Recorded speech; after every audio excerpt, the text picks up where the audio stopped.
धनक पे हमारे साथ मौजूद है इस वक्त शान, और जिनको हम सब जानते हैं, कौन नहीं जानता। तो उनका तारुफ तो मेरे ख्याल में मैं कराए बगैर ही ये खुद अपनी पहचान आप हैं। तो आगे बढ़ते हैं। तो सर, आपकी ज़रार हमने जी, फिल्म देख ज़रार रही है, लगी हुई है, लगी तो बिल्कुल। क्या उसके पीछे सोच थी क्या? जी, बिल्कुल मुझे लगा कि पाकिस्तान को जो थ्रेट्स हैं, एक्सटर्नल हम्म, थ्रेट्स जो हैं, जो बाकी मुल्क जो बुली करते हैं पाकिस्तान को ऑन ए ग्लोबल मैप, तो मुझे लगा कि कभी फैटफ की लिस्ट में डाल देते हैं, कभी लॉबिंग करके ये कर देते हैं, कंस्पिरेसीज़ जो पाकिस्तान के ख़िलाफ़ हम्म, बाहर के मुल्क में बनती हैं। तो मुझे लगा कि हम क्यों ना हम हमारी जो मीडिया है या ब्रेकिंग न्यूज़ है वो इंटरनल थ्रेट्स दिखाता रहता है।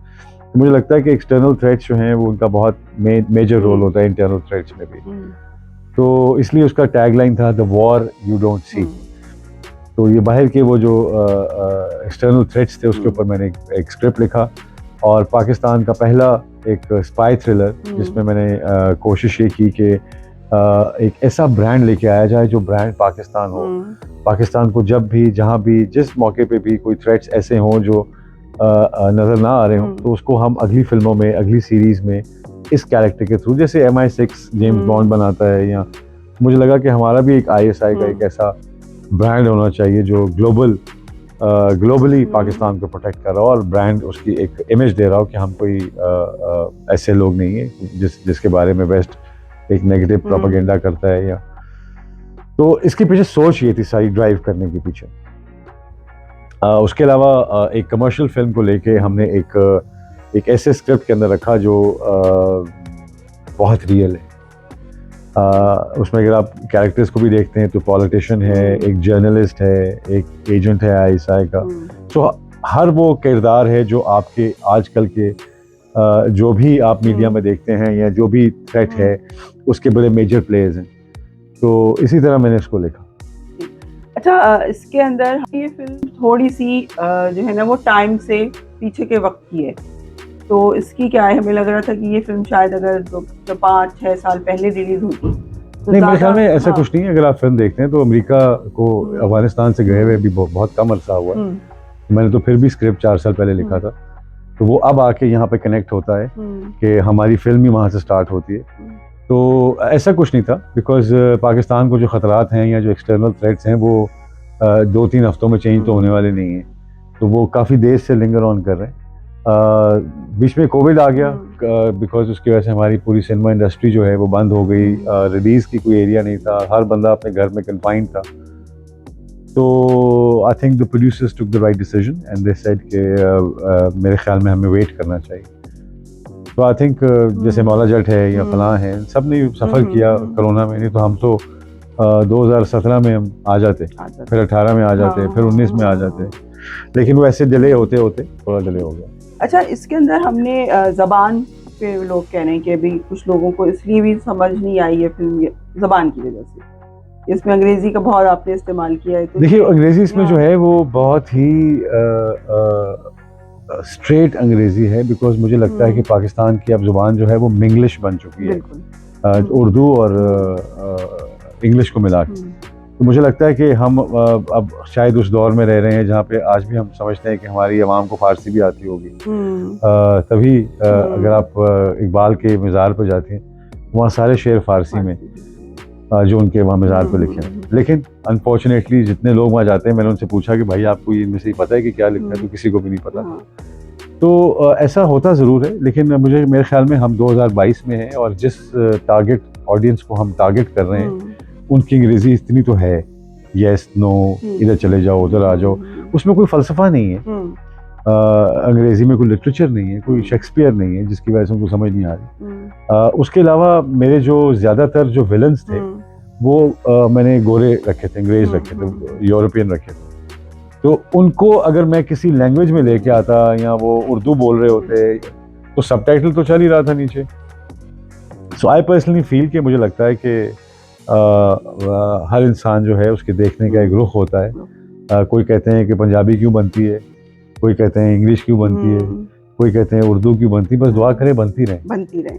तो अगर बनती रहेंगी तो हम्म, आपको एंटरटेनमेंट मिलती रहेगी, और अगर नहीं बनेंगी तो आपके पास वही घर में बैठ कर टेलीविज़न देख ही सकते देख हैं। सकते। अच्छा, एक इस फिल्म की हमने इस मौजू पे बात कर ली और लैंग्वेज पे, एक ये कि आप इस फिल्म की राइटर, डायरेक्टर और एक्टिंग तो आपकी, तो ये 3 हेड्स के साथ एक काम करना कितना मुश्किल लगा? मुश्किल नहीं था बिकॉज मेरी, हाँ। आपको पता है मेरी फैमिली ही फिल्म से ताल्लुक़ रखते हैं हम सब, और हमारे बचपन से हम देखते आए हैं फिल्म को। मुझे लगता है कि फ्रीडम ज़्यादा मिलती है एक्टर को, राइटर को, डायरेक्टर को। लेकिन डेंजरस पाथ भी है बिकॉज आपको ये कहने वाला या बताने वाला कोई नहीं होता कि आप इसको थोड़ा टेपर कर लें, थोड़ा ये कर लें। और जितना आपका एक्सपीरियंस होता है, बिकॉज मैंने 580 फिल्में की हैं और 10-15 फिल्में डायरेक्ट कर चुका हूँ, 3-4 लिख चुका हूँ, तो मुझे लगता है कि आपको एक कॉन्फिडेंस होता है अपनी प्रोडक्ट के ऊपर। तो मुश्किल तो होता है, टायरिंग बहुत होता है, लेकिन मुझे बहुत मज़ा आता है। तो पहले क्या करते हैं कहानी लिखने के बाद? डायरेक्शन, अपने सीन्स किस तरह आप कोई असिस्टेंट के साथ करते हैं या खुद जो बहन में होता है उसके? जी, मेरे लिए तो बहुत आसान होता है बिकॉज हाँ। मुझे पता होता है मुझे क्या चाहिए, मुझे किसी को बताना नहीं होता, सिर्फ कैमरामैन के साथ मेरा उसको पता होना चाहिए कि मेरी मूव क्या है, मेरे क्या है, वो सारी डिस्कस करके उसके बाद आए स्टार्ट। ठीक, अच्छा चलिए, ज़रार पे तो काफ़ी बात हो गई। आप अब क्या दे रहे हैं, क्योंकि अब लगता है कि हमारा कोविड के बाद सीन दोबारा शुरू हो गया? जी बिल्कुल, मुझे लगता है कि मेरा तो काम है फिल्में बनाना, मैं एक के बाद दूसरे प्रोजेक्ट पे जाते ही रहता हूँ। तो अब हम लोग 10th से स्क्रिप्ट सेशंस पे बैठ रहे हैं। It's a romantic comedy fun film. मुझे लगा कि एक लाइट फिल्म बनाई जाए जो इंशाल्लाह बहुत जल्द मैं आपको अनाउंस भी करूँगा, उसकी कास्ट भी अनाउंस करूँगा। और एक मैंने अभी एक एक्शन फिल्म पंजाबी वो प्लानिंग में है, पाइपलाइन में है, लेट्स सी क्या होता है उसका। तो आपके क्या इसमें रोल हैं? एक्टिंग, इसमें राइटिंग, डायरेक्शन और एक्टिंग और उसमें भी यही। तो आप कॉमेडी? बिल्कुल, ऑब्वियसली अगर आपने मेरी वॉटी लेके जानी हो, देखी हो, मेरी पंजाब की बहुत सारी फिल्में मैंने की हुई हैं जो कॉमेडी बेस्ड हैं। तो असल में होता ये है कि हम लोग एक्सपीरियंस नहीं करते, एडवेंचर नहीं होती हमारे अंदर, एक्टर फंस जाता है उन चीज़ों में जो फिल्म उसकी हिट हो जाती है वो उस तरह की रहना चाहता है। तो मैंने तो कभी भी ऐसा नहीं सोचा, मैंने उर्दू भी की है, पंजाबी भी की है, पश्तो फिल्म भी की है मैंने। तो आई थिंक ये सारा एक एक्टर को बिल्ड करने में, उसकी वर्सटिलिटी को बिल्ड करने में बहुत इंपॉर्टेंट फैक्टर होता है। जब आप अपने आप को चैलेंज करते हैं, आप अपने सेफ जोन से, कंफर्ट जोन से बाहर निकल के एक्टिंग करते हैं, तो आप अपने आप को चैलेंज कर रहे होते हैं। तो मज़ा किस में आता है ज़्यादा? एक्शन रोल, रोमांटिक, कॉमेडी, किसमें? मुझे लगता है कि सारे किरदार करने वाले होते हैं। मज़ा मुझे सेट पे आता है, चाहे वो फिल्म जो मर्जी हो। I enjoy being on the set, I enjoy being a part of doing something artistic. काम करने में मज़ा आता है। किरदार ऑब्वियसली, एक्शन भी is as important as comedy also. तो मुझे लगता है कि दोनों ही मज़ेदार हैं। अच्छा, एक मैं आपसे, जो आपने कहा कि आपने मुख्तलिफ ज़बानों में काम किया हुआ है, पाकिस्तानी, इंग्लिश, उर्दू, पंजाबी और पश्तो भी, तो आपको क्या लगता है कि अगर फर्ज करिए एक एक्टर को एक पंजाबी या पश्तो फिल्म में कास्ट किया जा रहा है और उसको वो ज़बान उस पर अबूर नहीं है, तो आपके ख्याल में उसको सीखना है या डबिंग से ज़्यादा हमें काम लेना होता है? देखिए, डबिंग तो सिर्फ आवाज़ को भरता है। उसके अलावा आपका उठना बैठना, आपकी ड्रेसिंग, आपकी उस किरदार की जो डिटेल है, उसको समझना बहुत ज़रूरी है। हर इंसान का अपना एक किरदार होता है, हर सूबे का अपना एक उठना बैठना है।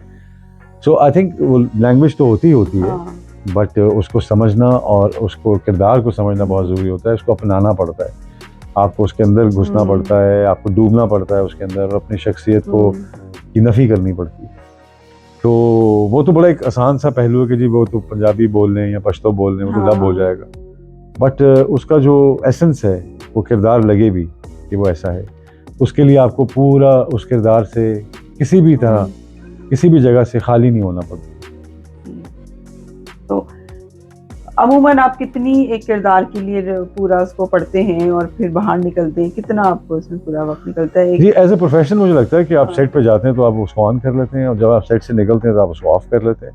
तो आपके अंदर ये कैपेसिटी होती है, जैसे किरदार में रहना, कि मेरा आपका कोई ऐसा खास किरदार जिसमें आप जिए हो उस किरदार को? मेरा अपना, उसके अलावा कोई ऐसा किरदार नहीं जो मैंने इतना हावी होने दिया हो अपने ऊपर। मेरे साथ हैं, मेरे दोस्त हैं, मेरे मिलने वाले हैं, मुझसे हैं, लेकिन रहते अपने घरों में। अच्छा, क्योंकि आपकी आम जिंदगी में आपका किरदार सबसे जरूरी है, वही हावी रहना चाहिए, वही हावी रहना चाहिए। अच्छा, इन जनरल हम बात करते हैं कि फिल्म दोबारा बननी शुरू हुई, आप भी काम कर रहे हैं और लोग भी कर ही रहे हैं जो जो इसकी है, तो आपको क्या लगता है इस वक्त right now at the moment हमें सिनेमा में किस तरह की फिल्म, अगर हम कमर्शियल एस्पेक्ट से बात करें तो किस तरह की फिल्म बनानी चाहिए ताकि लोग आए देखें और सिनेमा भरे जाएं?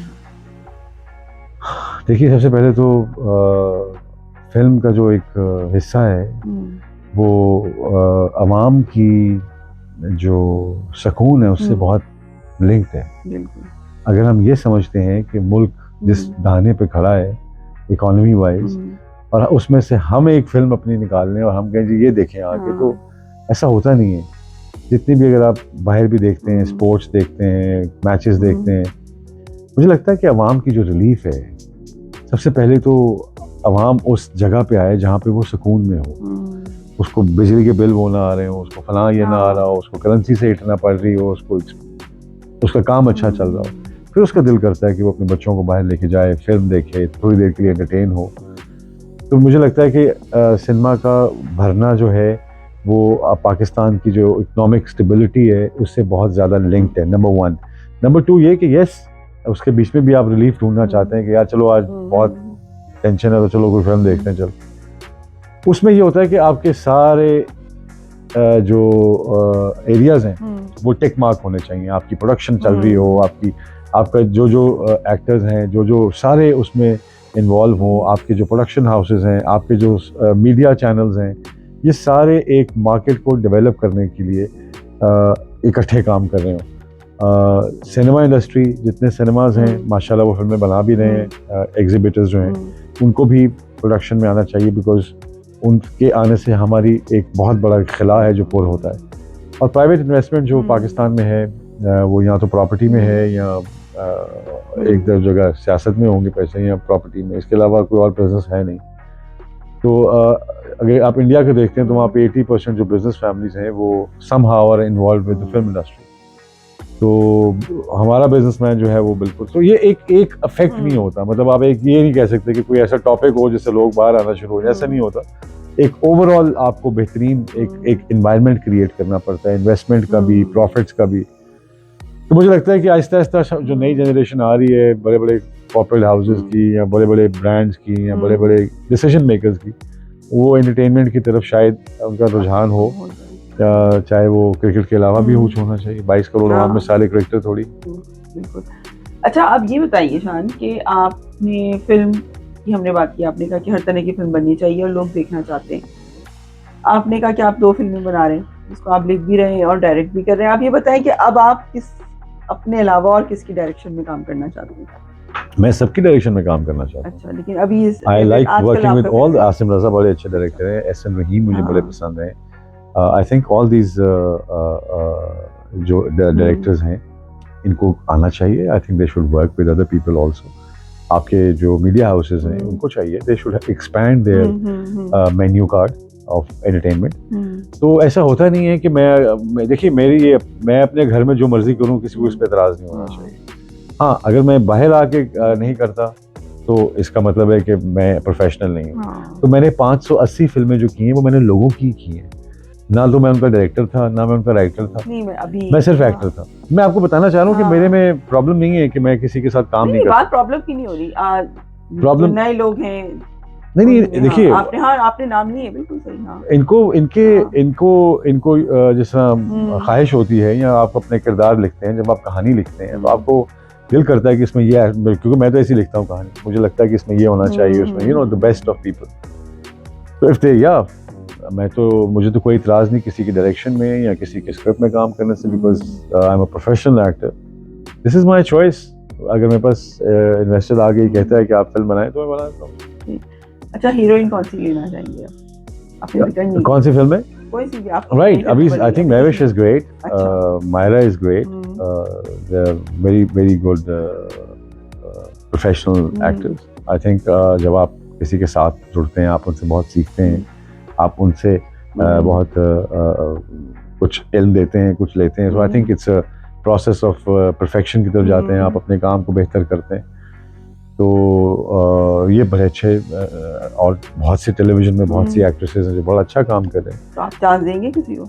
मैं तो चाहता हूँ बिल्कुल आना चाहिए इनको और फिल्म्स में आना चाहिए, लेकिन फिल्म्स में ये समझ के आना चाहिए हाँ। कि अगर आप वनडे क्रिकेट के बेस्ट बैट्समैन हाँ, हैं तो फिर भी आपको T20 के लिए थोड़ा सा ठीक करना पड़ेगा, ठीक करना पड़ेगा। अपनी गेम का एक स्ट्रैटेजी हाँ। चेंज करनी पड़ेगी, हिटिंग स्टार्ट करनी पड़ेगी। तो फिल्म जो है वो T20 है और टेलीविजन प्ले जो है वो वनडे है।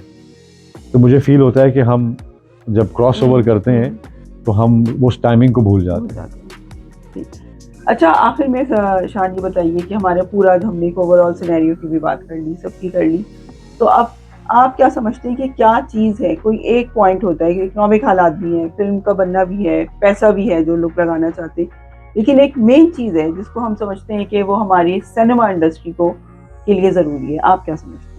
Production, the more the films, जितनी फिल्में आपकी आएंगी, अभी तो आप लेकिन प्रोडक्शन की कोई वो भी तो होना कि भाई एक क्राइटेरिया है ये कि ये प्रोडक्शन इस लेवल की होगी तो चलेगी, वरना फिर तो कोई कुछ भी बना के लाते रहे, तो वो कोई एक मेरे क्राइटेरिया। ख्याल में क्राइटेरिया तो नहीं रख सकते आप PIA का जहाज है, उसमें जो मर्जी बैठे टिकट लेके, उसमें कोई क्राइटेरिया तो नहीं कि ये ईरानी फिल्म देखेगा, ये जॉयलैंड देखेगा, ये लंदन नहीं जाऊंगी देखेगा, ये ज़रार देखेगा, ये मौला जट देखेगा। इतनी तो चॉइस अभी पाकिस्तान में है ही नहीं। इसको इस तरह आई थिंक प्रोडक्शन जब तक नहीं, अब आप देखें ना, आप चंद ड्रामे जो आपके हिट होते हैं उसमें तो 2100 रेटिंग मीटर है, वो 2100 रेटिंग मीटर डिसाइड कर रहे होते हैं कि ड्रामा कौन सा अच्छा है। 24 करोड़ आवाम थोड़ी कर रही होती है। तो आपको करना ये होता है कि जब तक बनते रहेंगे आपकी इकोनॉमी आपकी आती बेहतर। और देखें इस वक्त तो बेहतरीन चीज़ जो आप एक्सपोर्ट कर सकते हैं वो आपकी फिल्म्स हैं, जो आपकी मौला जट बाहर से कमा के ला रही है, जो आपकी ज़रार बाहर से कमा के पाकिस्तान में ला रही है। तो वो जो फॉरेन एक्सचेंज है वो पाकिस्तान की इकोनॉमी में ही जाएगा। तो मुझे लगता है कि इतनी जल्दी एक्सपोर्ट हम फिल्म और कल्चर ही कर सकते हैं। गंदम एक्सपोर्ट करते हुए हमें पूरा साल चाहिए, सीजन चाहिए। तो मुझे लगता है कि हमें art and culture and music के ऊपर हमारी बहुत बड़ी एक्सपोर्ट है जो रुकी पड़ी है, जस्ट बिकॉज पाकिस्तान में कल्चर और आर्ट और म्यूजिक और फिल्म को इतना इम्पोर्टेंट नहीं समझा जाता। इसे शुगल समझा जाता है, मशगला समझा जाता है, बिजनेस नहीं समझा जाता। तो बहुत ज़रूरी है कि हम उस बिजनेस माइंडसेट के साथ जब आते हैं, जैसे मैंने आपको शुरू में कहा कि 80% हिंदुस्तानी बिजनेस फैमिलीज जो हैं वो इन्वॉल्व हैं हिंदुस्तानी फिल्म इंडस्ट्री में। अब रिलायंस का कोई काम तो है नहीं फिल्मों में, अब उन्होंने अपनी फिल्में अनाउंस की हैं, उन्होंने हॉलीवुड और इंडिया की कोलैबोरेशन इकट्ठी करनी शुरू की है। सो इस तरह के बड़े नंबर्स जो हैं ये आपको वहीं से मिलते हैं। आखिर में बताएं कि आइटम नंबर से फिल्म चलाने के लिए कितना ज़रूरी है? मेरे ख्याल में अगर फिल्म का हिस्सा है और उसमें अगर आपको फिल्म की कहानी के अंदर किसी भी चीज़ जो उसकी रिक्वायरमेंट हो उसको देना चाहिए, और जो रिक्वायरमेंट ना हो उसको फजूल में भरना नहीं चाहिए। तो अगर आपका स्क्रिप्ट ये डिमांड कर रहा है, अगर आपकी सिचुएशन ये डिमांड कर रही है, आपके किरदार ये डिमांड कर रहे हैं, आपका जॉनरा वो है, तो जरूर करना चाहिए। और अगर नहीं है तो उसको घुसाना जो है वो गलत है। सर आखिर में कोई पैगाम अपने? जी बिल्कुल, मैं ये ज़रूर कहूँगा कि ब्रांड पाकिस्तान, चाहे वो ज़रार के रूप में हो, पाकिस्तानी फिल्म हो, मैं ओवरसीज़ पाकिस्तानी को ज़रूर ये कहूँगा कि आपकी रेमिटेंस से मुल्क जो है वो चलता है, आप जो पाकिस्तान के लिए बाहर बैठ के करते हैं। तो मेरी ये ज़रूर ख्वाहिश होगी कि पाकिस्तानी जो प्रोडक्ट है, चाहे वो टेक्सटाइल हो, चाहे वो एग्रीकल्चर हो, चाहे वो एनीथिंग, चाहे वो film and culture and music हो, उसको ज़रूर सपोर्ट करें। बिकॉज़ पाकिस्तान में एक इकोनॉमिक रेवोल्यूशन जो आ सकता है, मुझे लगता है कि वो through export of culture, art and music आ सकता है, और उसमें ओवरसीज़ पाकिस्तानी का एक बहुत अहम किरदार है। एक तो ये, और दूसरा ये कि be Pakistani, brand Pakistani and support Pakistani. Thank you so much.